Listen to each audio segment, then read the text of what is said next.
Okay, folks, you probably know me by now. That's Ryan with Ryan Lake Real Estate. You probably noticed this whiteboard here. Don't mind that. It's just a little bit of backdrop. My girlfriend is teaching me about the stages of labor. Fun stuff, but that's not what I'm here to talk about. So I wanted to talk to you about the BRRRR strategy. What the heck is a BRRRR strategy? And you may or may not have already heard about it, but it's a strategy that I actually used on my last deal. And it's the concept is you're combining two very powerful strategies. You're combining them together to make a super performer, kind of like a tiger and a lion to make a liger.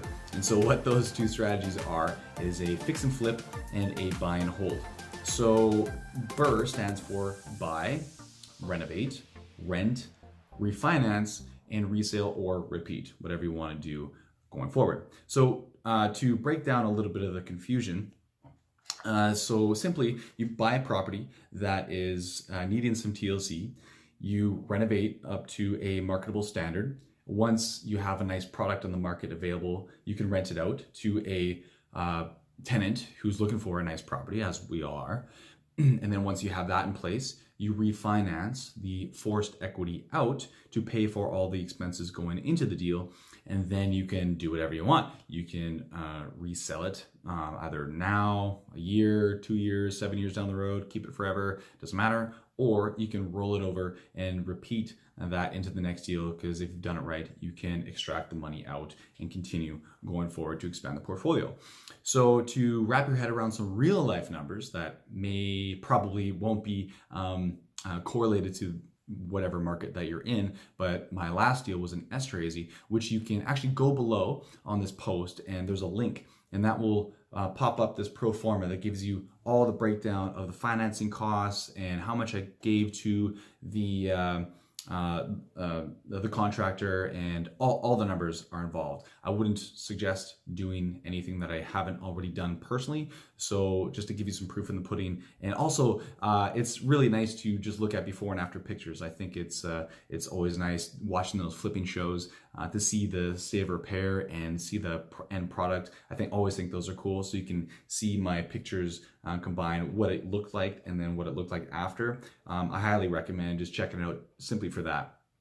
So essentially what I did is I bought a property in my hometown for $37,000. Okay. So then I got short-term private money for, let's say, $58,000. So total cost in, not particularly my own money, but total cost to get this deal rocking to a marketable standard was $90,000 approximately. It's pretty close. Okay, so my estimation was that the after repair value was going to come in about $153,000, but it actually came out $7,000 more. So the appraisal actually came in at $160,000. So if you remember the numbers, total cost for me, it was actually $17,000 of my own money. Then I got private money to help fund the renovation project. Total cost of that was $90,000. So now if the property is worth, after putting a tenant in place, which loved the property, by the way, she came from Lloydminster, I believe, and wanted to be closer to home. And now she signed a 1-year lease, and I'm renting it out for $1,280. Okay, so she's super happy with the place. I got a long-term awesome tenant with a property that's pretty low maintenance. Okay, so once I had that in place, now I'm getting financing. So $160,000 minus, and I got $120,000 because now it's a traditional mortgage for 20% down, which is $40,000 that I didn't have to come up with. So 160 minus the expenses were 90. So remember, I got financing from the banks now for this property worth 160, and now the financing that I got for it was 120. So now that I got this tax-free money, essentially with 120, I subtract my 90, that gives me $30,000 cash in my pocket, tax-free, I might add, and also $40,000 in equity. Plus, I also have about $350 of cash flow, which can put some groceries on my table and give me that net worth bump as well. And that is essentially what had happened. And to me, that was like the best deal that I've ever done. I really want to repeat that going in the future, and it's something that I will continue to do so. So just to summarize, the 4 big benefits are having your cake and eat it too. You can get the benefits of forced equity that you get with the fix and flip, and then you also can get that passive income to put food on your table with the cash flow, and you're combining those to make a nice sweet little deal. And you're likely to get that cash flow because now you have a product that's just brand new, and it's going to attract quality renters. Okay, so the next benefit is you don't really have to wait for market conditions to be favorable. You know, if you're going in this with the intention to fix and flip, if the market doesn't really turn out so well, it doesn't really matter to you. You can exercise plan B and just get a renter in place and get the refinancing, wait it out until the market picks back up. Even if it never picks back up, you're still paying down that equity and making cash flow with your money. Okay, so the next one is kind of my favorite. You have pretty much done everything to this property. At least I did. You know, I got a new water heater, I got new windows, I did the shingles, I did the eaves troughs, I got brand new appliances with warranties in place. So all that stuff that could go wrong when you're trying to manage a property are eliminated. And so not only does that help me sleep at night from a province away managing this thing, but also more importantly, my costs for repairs and maintenance go down to about a fraction of what they would be normally. So typically we budget, I don't know, 10% of gross rents for repairs and maintenance, but I would probably budget just like 4%, so to give you an example. And also, because this isn't a fix and flip, we're going in with the intention of buying and holding, with also fixing and flipping on the front end.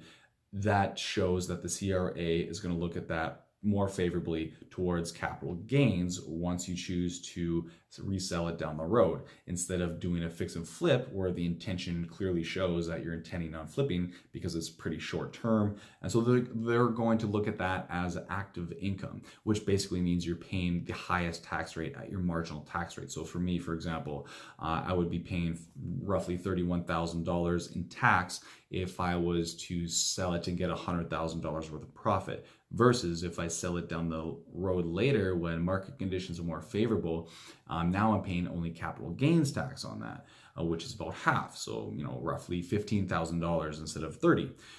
So it's not always how much money you make, but also how much money you keep. So that's another important benefit as well.